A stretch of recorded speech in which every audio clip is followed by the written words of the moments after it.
István is a student at the Liszt Academy for Music. And the violin she was playing was gifted by 𝘧𝘳𝘰𝘮 Nagyváry, who features in this book, and you can read his life story there. And I believe he will tell us a little bit more about the background to his the advancements he made to make that violin sound so beautiful later on in the talk. So my name is Emeritus, and I'm director of Central European University Press. And it's so nice to be in a full room full of wonderful, celebrated guests with us. And I'll just introduce two people today. Firstly, István Hargittai, one of the authors of the book, and Michael Lawrence Miller. So István, I think most of you already know, is Professor of Chemistry at Budapest Technical University. He's author of best-selling books like Martians in Science, Five Physicists Who Changed the 20th Century, and Great Minds. István has a passion not just for science, but scientists, and his new book, Brilliance in Exile, The Diaspora of Hungarian Scientists from John von Neumann to Katalin Karikó, is written with his son, Balazs Hargittai, who also joins us today. And Michael Lawrence Miller is head of the Nationalism Studies program at Central European University in Vienna, and co-founder of its Jewish Studies program. So at this point, I'll hand over to the two of you. Thank you very much for joining us all. And,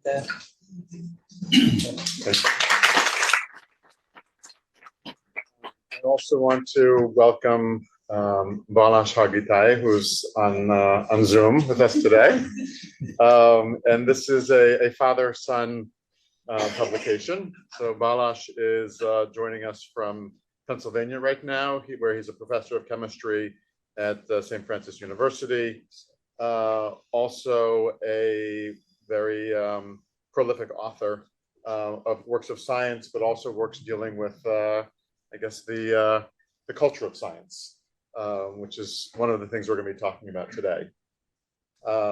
So I want to thank CU Press for inviting me to moderate this. And I also want to thank István and Balazs for giving me the opportunity to read this book and also to meet you. We had a very pleasant meeting at the Academy of Sciences across the street just a couple of days ago.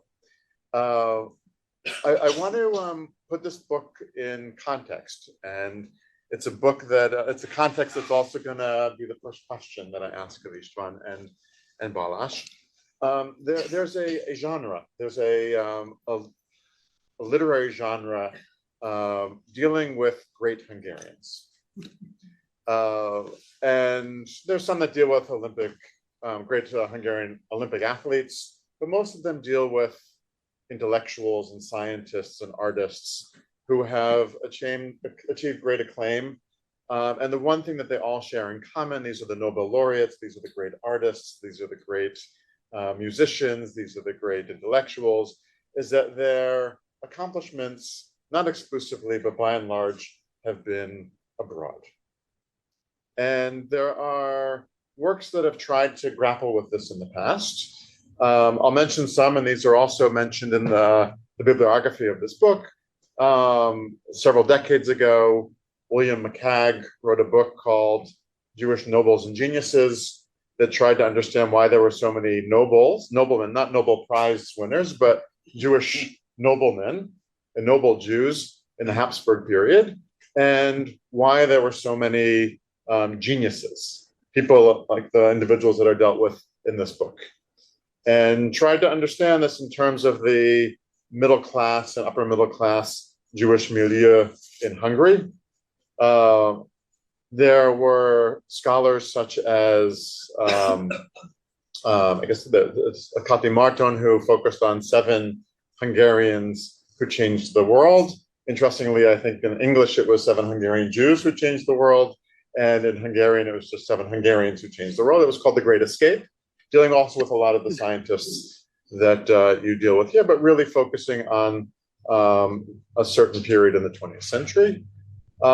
Then there's also the book that was published that was already mentioned by Emily, Martians of Science, or Martians in Science, which deals with the Hungarian scientists, primarily Hungarian scientists involved, in 5 of them involved in the the Manhattan Project and the development of the atom bomb.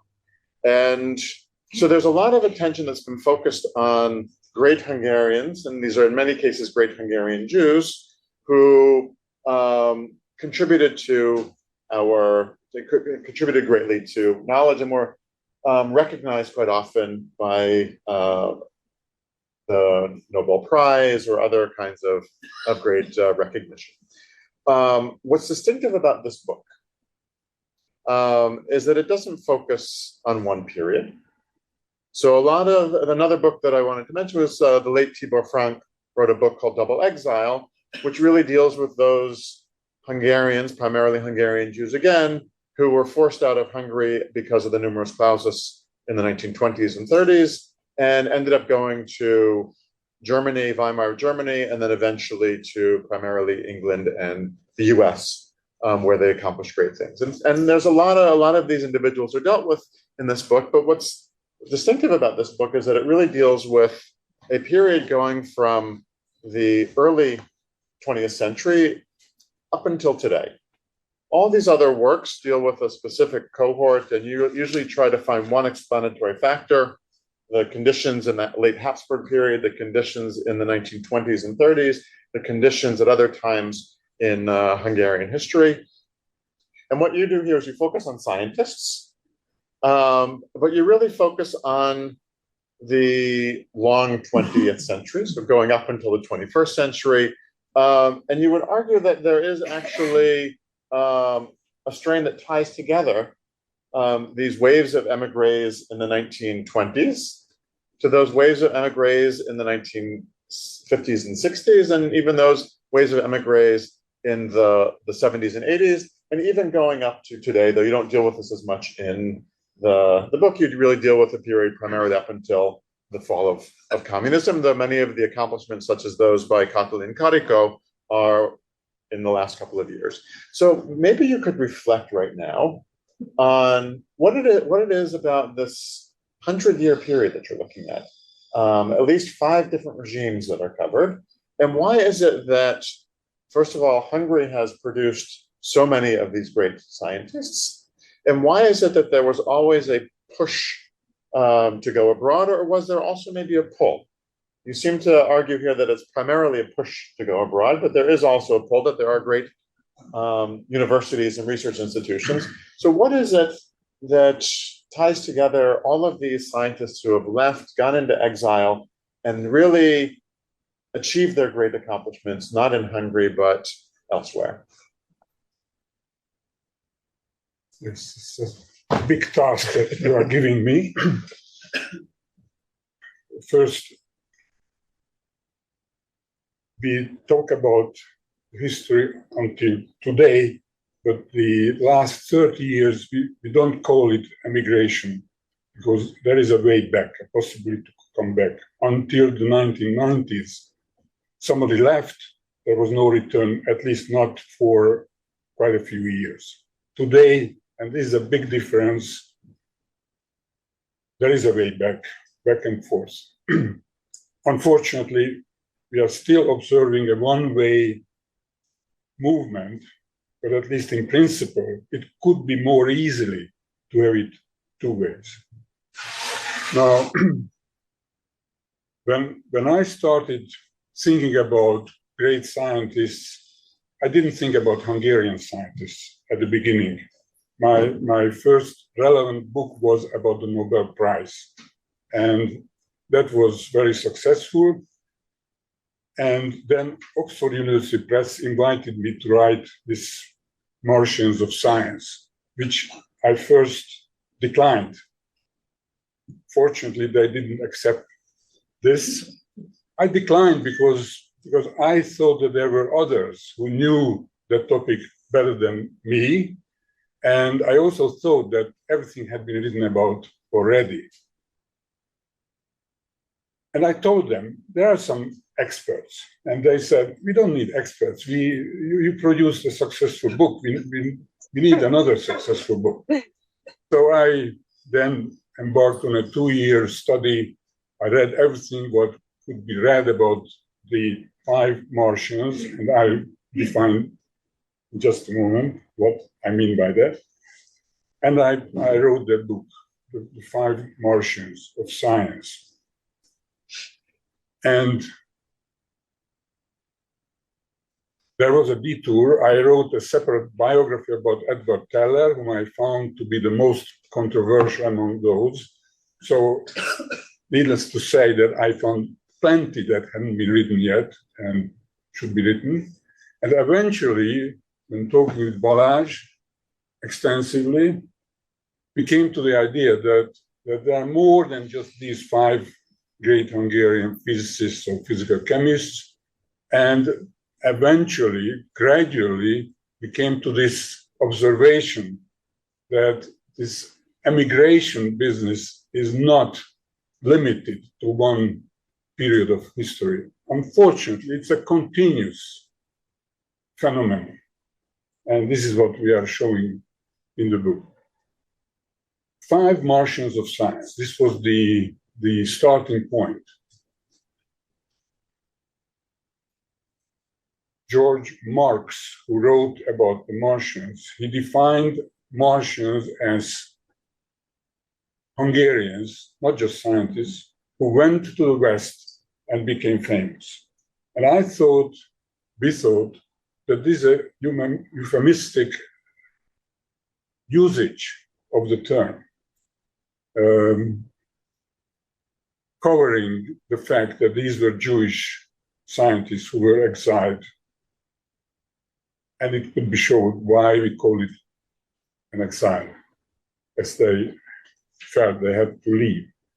But the definition for a Martians for us, and there are only 5 of them, great scientists who were willing to risk their scientific careers during the Second World War and even during the Cold War to defend the United States and the free world. And these all of them came from upper middle class Jewish families in Budapest and then went to their great careers in the West. So the essence of my response to you is that this continuous stream of emigration and the continuous stream of political systems, one after the other, that finds those people who worked for the previous regime or were suspected to work for the previous regime, they considered them enemies of the people. And this could be showed for the 𝘒𝘪𝘀 regime about the 1919 dictatorship of the proletariat. And this could be shown for the socialist system. Everybody who had positions in the 𝘒𝘪𝘀 regime may have been suspect. And then after 56, those who in any way participated or were suspected to participate, not all of them did it, to be enemies. And they were not allowed to teach. They were not allowed to educate young people. A foreign visitor told once the Secretary General of the Hungarian Academy of Sciences, what a rich country you must have, because there are talents who are unused, who are not allowed to teach at the university. It's a tragedy. And this is what has characterized Hungary. Of course, I have personal sympathies for some of the political regimes and less sympathy, to say the least, for others. But each political system had its favored people and its enemies. And if you compare it for the British, for example, where ever since the 17th century, when there were some political actions about scientists who were more favored or less, there was no room for politics in the scientific life. Here, there was always room for politics in the scientific life. So this is a and I didn't respond to one of the many questions, but one that I just remember. Why so many talents in Hungary? We don't really know. What surprises me that however many leave, there are still new, gifted young people, aspiring young people, who sooner or later may also leave. I did a little bit of research at one point on Bauhaus, the Bauhaus movement in Berlin, in Weimar, and in Dessau. There were a dozen or so Hungarians there, and there's some scholarship that tries to figure out whether or not there's something Hungarian about the art that was produced by these Bauhaus artists and the design that was produced by them. And I'm going to ask the same question about these scientists. Is there something that is distinctively Hungarian about the science that is actually produced, the results that are produced, the methods that are used? Is there something that can be actually tied back to Hungary, or is it just a chance that there are? I mean, here you deal with 50 scientists. You actually deal with probably 100, but there's 50 individual chapters, but you deal with another 50 or so people in footnotes and in insets. Is there something Hungarian about the actual science that is produced, if we can talk about it? Yes, it's so wonderful when you talk about architects or designers that you consider how in school we learn about perspectives, for example. There was once a visiting designer from New Zealand who came to study how perspective is being taught in Hungarian school, because somebody suggested that there may be a peculiar way that would produce so many special artists from Hungary. I can't single out anything like that in science, except that the Hungarian high school, the gymnasium, used to be excellent. It used to be really fantastic during the turn of the century, 19th and 20th centuries. And it is still quite good, in spite of the fact that it has been deteriorating for decades. It's still quite good. How good it could have been at that time. What I can suggest as at least one of the possible explanations, one of the possible factors, is that when these Hungarian scientists, mostly Jewish Hungarian scientists, found themselves in a new environment, first in Germany and then in the United States. If we compare the German immigrants, the Italian immigrants, Dutch immigrants, French, Belgian, many went to the United States. The Hungarians had the advantage that they had to leave first Hungary to go to Germany. And the Jews had an additional advantage, quote unquote, that many of them in Hungary experienced something that made them feel stranger in their own land. I borrowed this expression from your teacher or friend, István and Balazs, stranger in their home. So they had experience. When they found themselves in this foreign land, they could accommodate themselves much more easily, much more quickly than the rest of them. So they could focus on doing creative work much more easily, much sooner than anybody else. It's interesting. Sigmund Freud, who's not in the book, gave a lecture to the 𝘍𝘁𝘁, which is a Jewish fraternal organization in I think this was in the late 1920s in Vienna, or maybe even the early 1930s. And he was asked, what is Jewish about his scholarship? And he said that I am an eternal outsider, which means I have a different perspective on things than everybody else. I'm not rooted like everybody else. Because I'm an outsider, I have to, it somehow makes me more creative. So you're saying something similar, that these are people who are outsiders in Hungary, and they're outsiders in Germany, and they're outsiders wherever they're outsiders in Hungary, not necessarily by choice. This is how it went. I have a question about how you selected these. I mean, the thing about this topic is you could have selected 100 different scientists, and in the end, you selected 50. And there's some who we don't generally think of when we think of great Hungarian scientists like Arthur Koestler, who was interested in parapsychology and these kinds of things. But you actually had probably 100 people you could have selected. So maybe you and Balazs can actually reflect on how it is that this is a daunting task to actually narrow it down to 50 people. What were your criteria for greatness? Why doesn't, there's 2 or 3 people like Goldmark, who doesn't have a chapter but is mentioned. There are some others who could have had their own chapters, but how did you actually, I mean, again, you're determining who are the 50 greatest scientists. No, we don't say that. Who are the greatest. So what is your organizing? It wasn't a daunting task. I don't think we felt that. It was more or less natural who came into this picture. There were obvious choices, like the Martians. They were universally recognized as great internationally.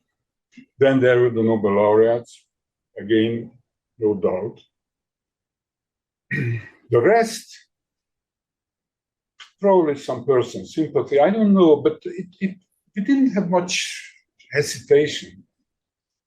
Thinking back, maybe we should have, but that would have been a terrible task. It came more or less natural. And I haven't heard much complaint about our choice.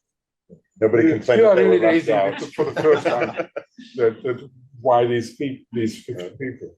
So one of the things that's, I don't know if Balazs also wants to say something. Yeah. Can I say something? Yes, of course. I think you also wanted to present somewhat of a fuller picture. You didn't want to concentrate on only one type of field within the sciences. That's true. So yes, I don't think it was a daunting task, but I think it was an interesting conversation. Yeah. It was evolving, yes, and we, whether knowingly or not, we went for diversity too. There's all of these great names in here, and I had the honor to know one of them. Laszlo Bito, who died 2 years ago, was someone that I knew quite well here in Budapest, though left in 1956 after the revolution, was at Columbia University where he discovered a treatment for glaucoma. What struck me about this is that you, István in particular, but I think Balazs as well, seem to have known about 20 or 30 of these people individually, personally. Not the ones who are in the first chapter so much, but the ones in the later chapters. That you have personal interviews with them, you have personal contacts with them. I learned from István that you're related to at least one of them, to 𝘒𝘢𝘪𝘢𝘯𝘆, the mathematician. So this is a personal story as well. I mean, you're both scientists, and these are scientists that have influenced you, and these are in some cases friends and mentors. So how did this? Right, I must tell you that knowing some of them in person didn't come into this choice at all. Only when we were compiling the introduction came up this question, let's look up how many did we know in person. I was astonished that so many. So that was not a consideration at all. But by the way, in the first segment, Wigner and Teller, quite surprised that we could know them, but we did. So maybe I'm curious. Maybe you have some insights from the personal encounters you had with some of these people. Some of this comes out in the book. You mentioned occasionally a conversation you had with them or someone that knew them. And so not so much in the selection. I mean, I understand that they weren't selected because they were personal friends, but once you selected them, you had certain insights into Teller or Wigner or many of the other ones, Polanyi, and maybe share some of the richness of these experiences of meeting these great scientists.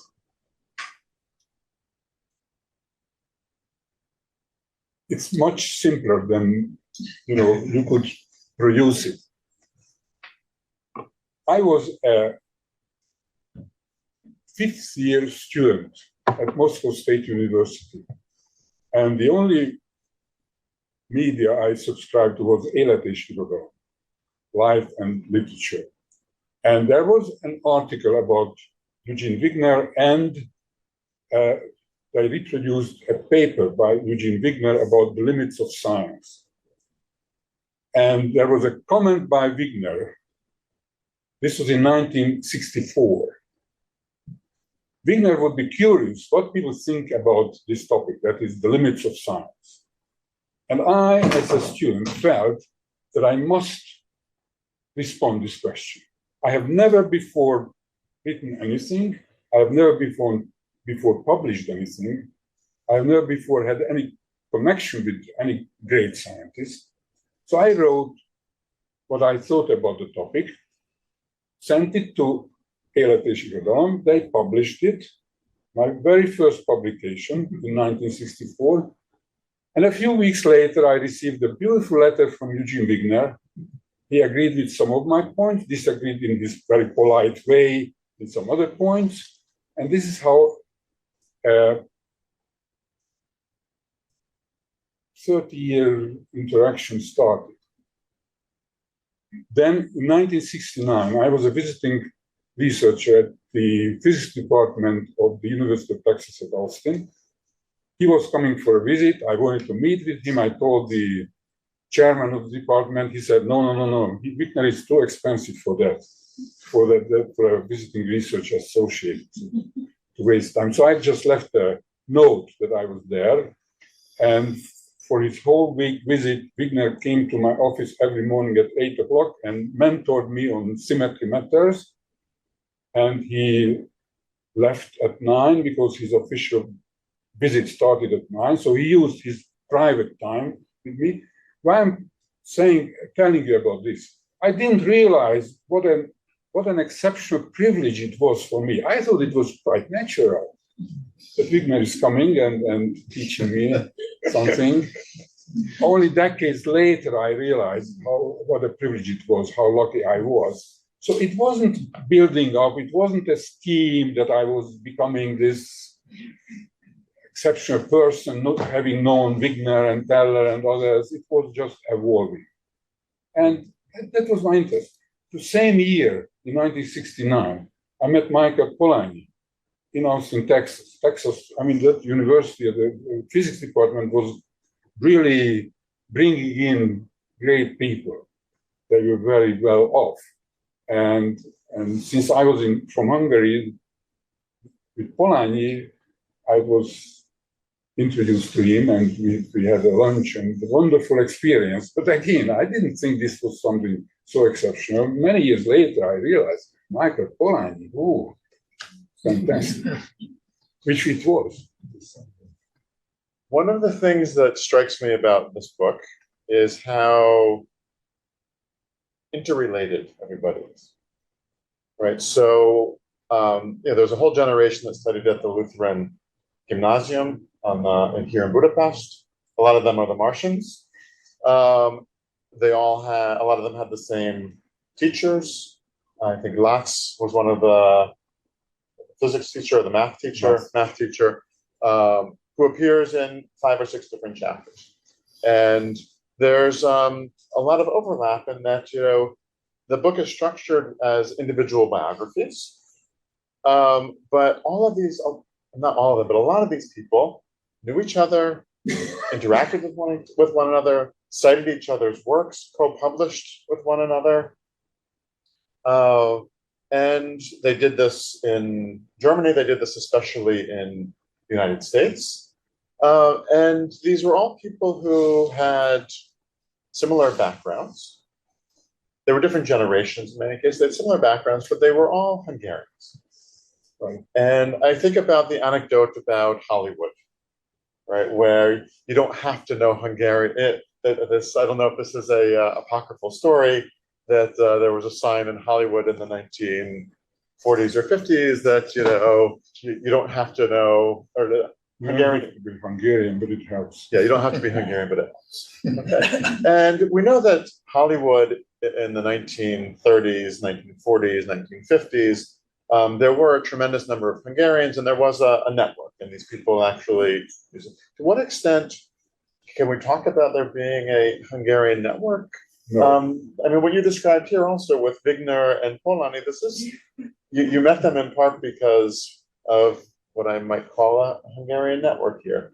Certainly 𝑃olanyi, because you were two Hungarians in Austin, Texas. Right. So, and I'm trying to understand, this is a book about Hungarian brilliance in exile, Hungarian scientists who, and to what extent is this a interconnected group once they're in exile? How do they interact? Does their Hungarianness actually open doors? Does it close doors? Can you reflect on that? Yes. I like to contradict. This is in my nature. So when you say Lutheran Gymnasium and many of them, I would like to give justice to the other high schools in Budapest, and not only in Budapest. Let me be very personal.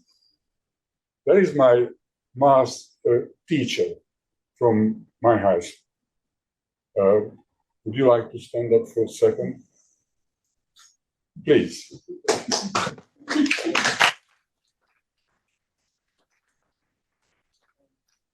He was as excellent a math teacher as anybody. Actually, he went on from this very provincial high school, Orosháza, to become a PhD, a Doctor of Science, and a visiting professor in 5 continents. He was my math teacher in high school. So the Lutheran was not the only high school, and for the Martians either. The 5 Martians studied in 3 different high schools in Budapest. And this is like a propagation of error that the Lutheran was one of the best, possibly even the best, I don't know. Definitely the most famous, because one book copies from the other and so on. But we must give credit to many other excellent high schools. So this is one. About networking, we write somewhere that even the 5 Hungarian Martians didn't network really. They didn't have an intimate friendship among them. Some of them did, 2 of them with each other and so on, but they weren't even on du instead of sie. I don't know how to express this in English. Yeah. They used a formal address and not informal address. Right. And they may have not used their first names in their communications instead of the last names. Networking, as we think about networking today, that didn't exist. And if I may extrapolate my experience, and we spent quite a few years in the United States as visiting professors and so on, I never experienced much networking among Hungarians, especially because different time slots really isolate people into different groups. So you are probably more right than I'm implying, but less right than you sounded. I'm going to ask one more. I have many more questions, but I'm going to ask one question now, and then we have, I think we have 2 visitors, or 2 participants online, right? We also have Gábor. Oh, we have 4. So I'm going to ask one question. We're going to invite the 4 participants online to reflect maybe on some of the questions, to introduce themselves and to reflect on some of the questions that I've asked. And then I think we're going to have a little bit of time for questions that you may have. We have one featured scientist present. Oh, right. Árpád Furka. Okay. So maybe the best way to do this is I'll ask my last question, and then maybe to ask Árpád Furka to reflect on some of the questions that I've asked, or just to reflect on your own career and how it fits into this, and then we'll invite the online participants. Yes, and before you invite him, I would like to say something. But first, your question. What you and Balazs try to do in this book is introduce what you call controls. Exactly. Yes. And which is fascinating because what the control is in this book is asking what would have happened to these people if they hadn't left. What would have happened to John von Neumann if he hadn't left for Germany and then for the States? What would have happened to John Harsanyi if he hadn't left? What would have happened to 𝘏𝘁𝘓 𝘋𝘪𝘢𝘮 if she hadn't left I think in the 80s is when she left, 85. What would have happened? And I think there's 3 controls in this book. Maybe there's 4, 2. There's 2 controls. These are scientists who remained in Hungary and or returned to Hungary and didn't achieve their greatness or their brilliance in exile.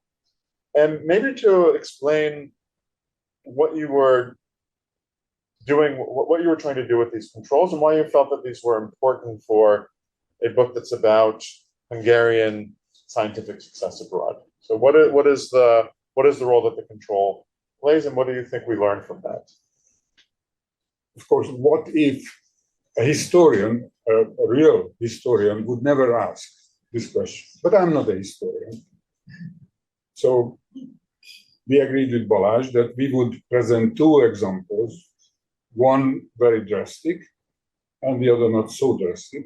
One was 𝘕𝘦𝘋𝘪𝘢𝘯𝘏, a physicist whom Max Born called the most gifted among his young followers, and Werner Heisenberg was one of them, so this was not a praise to take easily. He came back to Hungary and perished in a concentration camp. And the other control is Árpád Furka, who came back. He initiated a whole new line of research in chemistry, and he has never been treated properly in Hungary. And this introduces him. Yes. I'm sorry, because my ears are so bad that I don't understand. Okay, say whatever you like. But maybe to say it up here where people on online can actually hear you. Do you want to have a seat here? No. Or can the camera be redirected? Would you say something About what? about your career? Yeah, my invention was made here in Hungary, and without any big money. It was just an invention that I can use mixture of compounds for making millions and millions of other compounds which could be used in pharmaceutical research. That's all that I did. Yes, it is called combinatorial chemistry, and whereas each of the compounds concerned could take years for a scientist, he produced innumerable compounds simultaneously. And he is called now the father of combinatorial chemistry and praised in all ways, but much less at home. Yes, I needed no money for that because that I was lucky. Because I did it from nothing. And I was in the United States for a couple of years. That was good for me because I could make some experiments which needed money. But I was lucky to do that, and then I come back. Thank you. Yeah, this is another one of the themes in the book, is that going to especially the UK and the US Germany in the 20s and 30s, but especially the UK and the US from the 30s onward, there's a tremendous amount of government support for these research projects, which didn't exist to the same extent in Hungary. Government support and private support. So maybe we can the people the four guests who are, I guess there's three guests online right now. Do you want to introduce the three? The one is Balazs Hargittai, who we've introduced already, and Gábor Bojár. Of course, I'm very anxious to hear Gábor. Can you hear us? Yes, I do. Thank you. Okay, because we never met, and my interest in Gábor came from a statement he made that he thought that the present political system almost knowingly is acting against education, quality education. And this is what I thought. And of course, he is in a position much stronger to make an impact. You are called the founder of Graphisoft, but you have also founded an institution of higher education that very few people know about. I also heard about this, the 𝘒𝘁𝘓𝑚 Institute of Technology, Yes. right? Yes. So Thank you very much. So thank you very much for the opportunity to comment the question which was discussed by now. So there are two different things what we are speaking about. So what could be the reason that we have so many talents? What can be the reason behind it? And what can be the reason why they had to leave? And I'm not speaking about the Jewish origin, maybe a little bit will touch it, but I would miss this point at now. So I believe it's the positive part, and certain sense the negative part also belongs to your history and or geographical position. So in the center of Europe, we are in the crossing point of four major European cultural streams: the German, the Slavic, the Byzantine, and the Latin culture. They are very, very different. And they are somehow meeting in Hungary. And Hungary not a melting point of these different cultures like America is, and what we very much admire America being a melting pot of different cultures. Hungary is a survival spot of these different cultures. And therefore, we developed somehow, under the very, very strong cultural influences, we developed somehow a survival skill. And the survival skill helped the Hungarians to excel in immigration as well. And there is another point of the survival skill that we have been occupied by many superpowers. Many other small countries have been occupied by superpowers, but the cultural variety of our occupiers, I believe, is unique. So Mongolians, Turkish, Russians, Germans, another way. So they are very, very different cultural influence, and then somehow we survived this. And this may be leaded to the higher respect of mathematics. And on the sciences, of the natural sciences, the mathematics is somewhere in the basic of the natural sciences, most of the natural sciences. And the survival skill, or I mean this the survival skill based on different influences and occupations has been illustrated. And I remember for my grandfather question when I went to kindergarten. I was 6-year-old and I went to kindergarten. And after 2 weeks, my grandfather, I'm already 74, so it was in the mid-50s. And my grandfather who survived asked me after 2 weeks that whether I am good in calculations in mathematics and arithmetics after 2 weeks of kindergarten. And I said, yes, I was good. But I asked why it is so important. Because 2 times 2 is 4 for the Russians and for the Germans equally. So maybe in this very, very stormy history of Hungary, we developed something which is stable. And we started and we respected something which is the same under any circumstances in this history.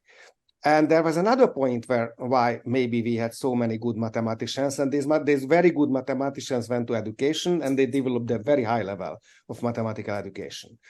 And the other point was maybe which is going back to more than 500 years ago, the discovery of America.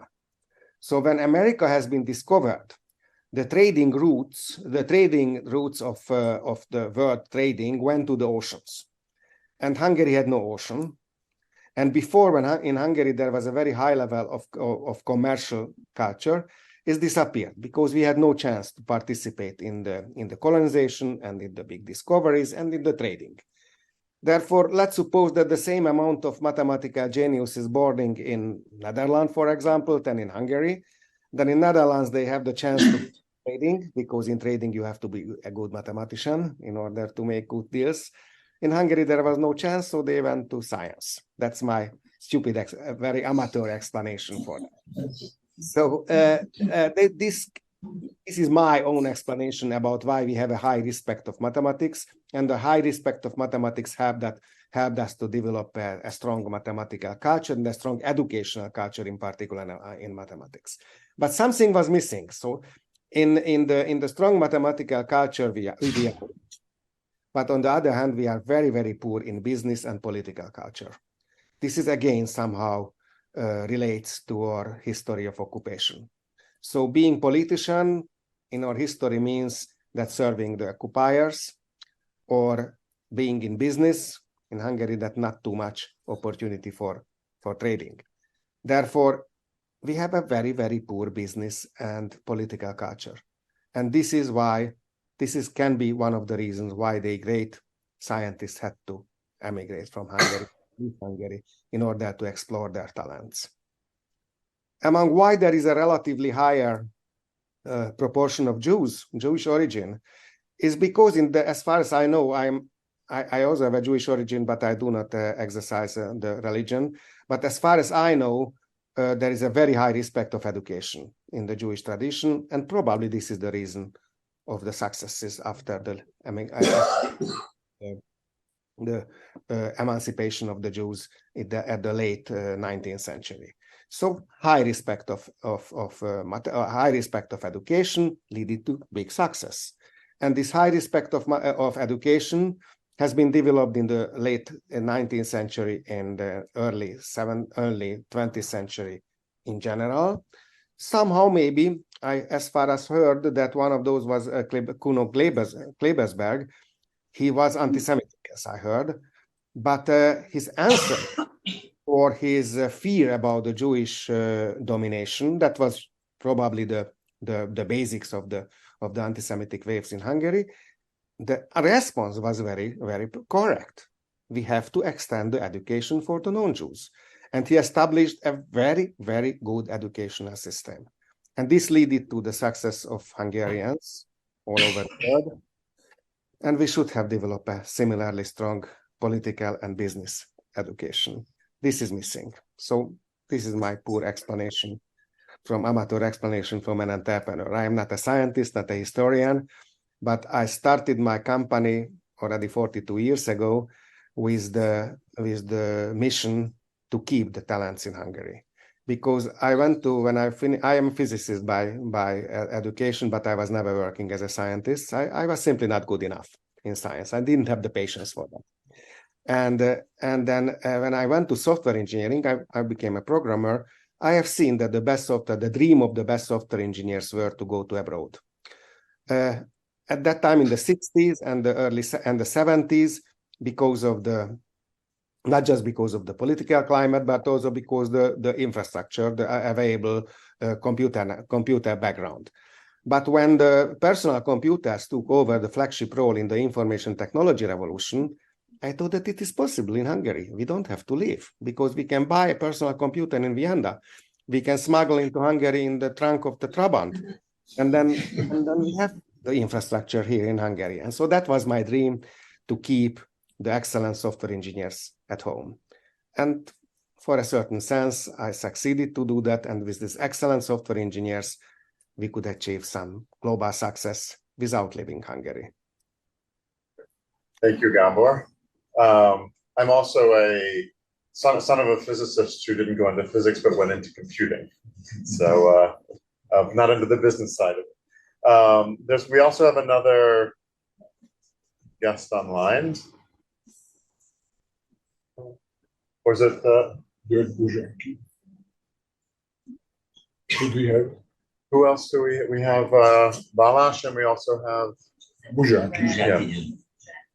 So maybe you could say a few words about him, and then of introduction, and then maybe some reflection, some very short reflections. So. 𝘧𝘳𝘯𝘏. Well, next, yes. What, in addition to your success in science, what impressed me very much was your relationship with your teacher, with your mentor, who didn't have the opportunity you created for yourself, but supported you at the beginning, which is not a very common thing. He was not jealous, rather he really helped you going on your way. So please.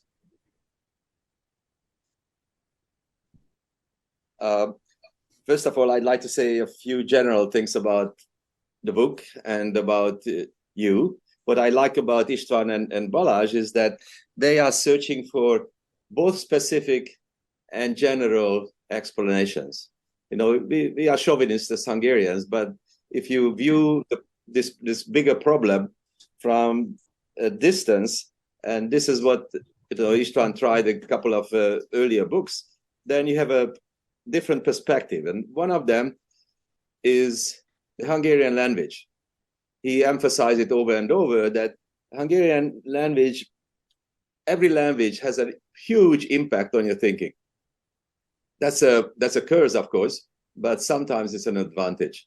I found it over and over that the way how Hungarian sentences are constructed and how the logic evolves from that kind of language is an advantage in science. You have a different window on the world and see the world in a different way.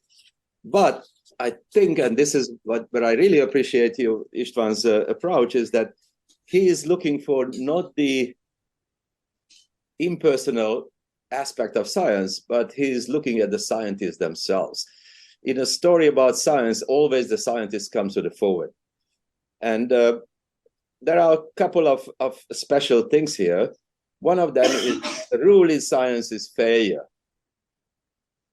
And people who develop a good resistance towards failure and humiliations are the ones that succeed.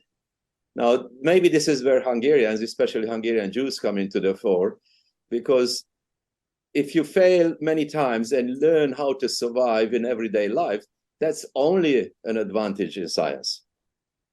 It's an interesting thing that many of my students don't want to understand, that failing together is sometimes as rewarding as succeeding. But the question is who is together, and this is where we really have to be very aware of what is the reinforcing aspect, that we would like to be in a community. And that's another special aspect, especially from my childhood in Hungary, that my parents trained me very early on that school is one thing, home is another, and finding trusted friends whom you can exchange information is a super important thing. And that, of course, was true for the Jews also, or even more so. So these are the aspect of science that are super important. Science is not very different from any other any walks of life. It's always done by human interactions. For me, the socialism or communism was a great preparation, because I could see myself, my insecurity and so on, and I learned a lot from it, and I established my lab according to this principle. The first thing, I'd like to make sure that everybody feels safe. Once you feel safe in an environment, that the trust increases, and once you have trust, then discoveries are much, much easier. So again, going back to István, and the István question is that I had this trust from my mentor, Endre Grosjean, from very early on. he became sort of my father figure, and we could talk about almost anything. That level of comfort is so important in every walks of life. Science is not an exception, but I would say it's even more important. Now, István's books are not only about science, and he's not a science historian to me. István is, maybe Balazs too. I don't know you, Balazs, very well, but your father is really a sociologist. I mean, he's looking for explanations in human interactions. This is all about human psychology.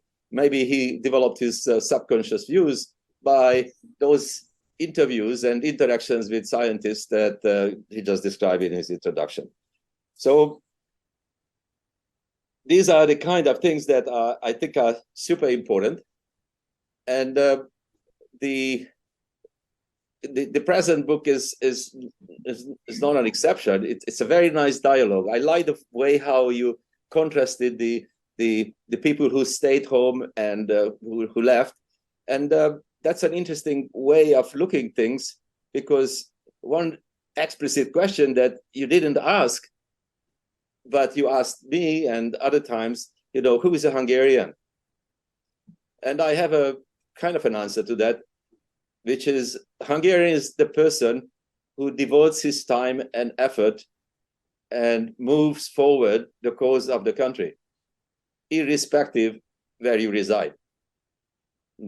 I think I succeeded in that, despite the fact that I lived more than my life, about half of my life abroad, because everybody knows me in the United States as Hungarian. Plus, I gave opportunities to almost 100 Hungarians, which I'm sure couldn't have accomplished if I stayed in Hungary. But as Gábor mentioned, for some people, America is Hungary. You have to find your niche. Science is a special thing.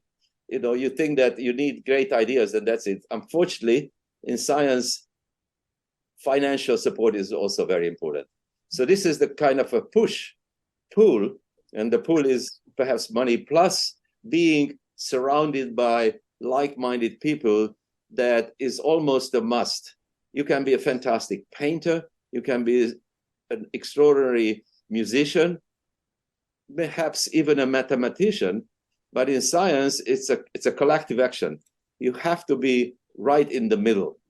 It's not by chance that the East Coast and West Coast of the United States has succeeded and keeps succeeding, despite the fact that the South has invested more than 3 times more money into science. It's a interactive action, and in your book, you perfectly captured that interaction, as well as the human aspect of being a scientist. So I'm very much honored to be included in this magnificent book. Thank you, Jared. I want to consult with Cecilia for a moment here.